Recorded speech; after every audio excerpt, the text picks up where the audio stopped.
బాల్క సుమన్ను నేరుగా జైల్లో పరామర్శించారు. అక్కడ ఏం జరిగింది, ఏం చెప్పిండు బాల్క సుమన్ మనతో పాటు పల్లా రాజేశ్వరరెడ్డి గారు మాట్లాడు. ఏందన్న ఏంటి పరిస్థితి బాల్క సుమన్ది, ఏం చెప్పిండు? లోపల ఇబ్బంది పెడుతున్నారని చెప్తున్నారు. బాల్క సుమన్ని అక్రమంగా అరెస్ట్ చేసి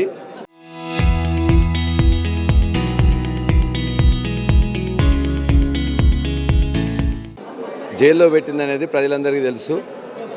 ఆయన మీద ఎందుకు కేసు పెట్టినా కూడా వాళ్ళు చెప్పలేకపోతున్నారు. పోలీసుల మీద దాడి చేసినని చెప్పేసి ఇప్పుడు ఏదో మారణాయుధాలతో దాడి చేసినామని అంటున్నారు. కావాల్సిన వీడియోలు ఉన్నాయి, కావాలని అక్రమంగా పెట్టినరు, బెయిల్ ఇవ్వకుండా కస్టడీ కావాలని చెప్పేసి అడుగుతున్నారు. లోపల కూడా దోమలు ఉన్నాయని చెప్తే కూడా కనీసం ఫాగింగ్ కూడా వాళ్ళ ఏరియాలో చేయకుండా మిగతా దగ్గర చేస్తూ చాలా ఇబ్బంది పెడుతున్నారు. ఆయన వేసిన సెల్లోకి వెళ్ళి బయటికి రానియట్లేదు. మిగతా ఏమైనా ఉన్నట్లయితే డైరెక్ట్గా ఆ సెల్కే ఒక సీసీ కెమెరా పెట్టేసి డీజీ సౌమ్య మిశ్రా గారితో డీజీపీ శివధర్ రెడ్డి గారితో డైరెక్ట్గా లింక్ పెట్టినామని అంటున్నారు. బట్ అధికారులు జైలు అధికారులను కూడా భయపెట్టిస్తూ బెదిరిస్తూ ఇవాళ ఆయన చాలా ఇబ్బంది పెడుతున్నారు.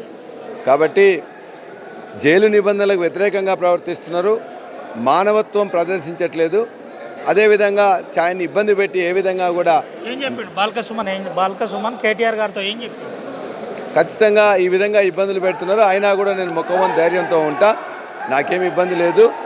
ఇవాళ కేతనపల్లికి సంబంధించి ఎలక్షన్ పెట్టేటట్టు చూసుకోమని చెప్పేసి ఆ ఎలక్షన్లో మన వాళ్ళు నిక్కచ్చిగా ఉన్నారు కాబట్టి వాళ్ళకి మద్దతుగా ఉండమని చెప్పేసి కేటీఆర్ గారిని వారు కోరారు. Thank you. ఇది పరిస్థితి. కేటీఆర్ గారిని కోరారు, అక్కడ ఎలక్షన్ జరిగే విధంగా చూడాలని చెప్పారని చెబుతున్న పరిస్థితి. ఆడ ఇబ్బంది పెడుతున్నారు. దట్టు అటు సౌమ్య మిశ్రతో పాటు డీజీపీ శివధర్ రెడ్డి కూడా తనను సీసీటీవీ సర్వేలెన్స్ మధ్య ఉంచారని చెబుతున్నారు. ఒట్టు స్టూడియో.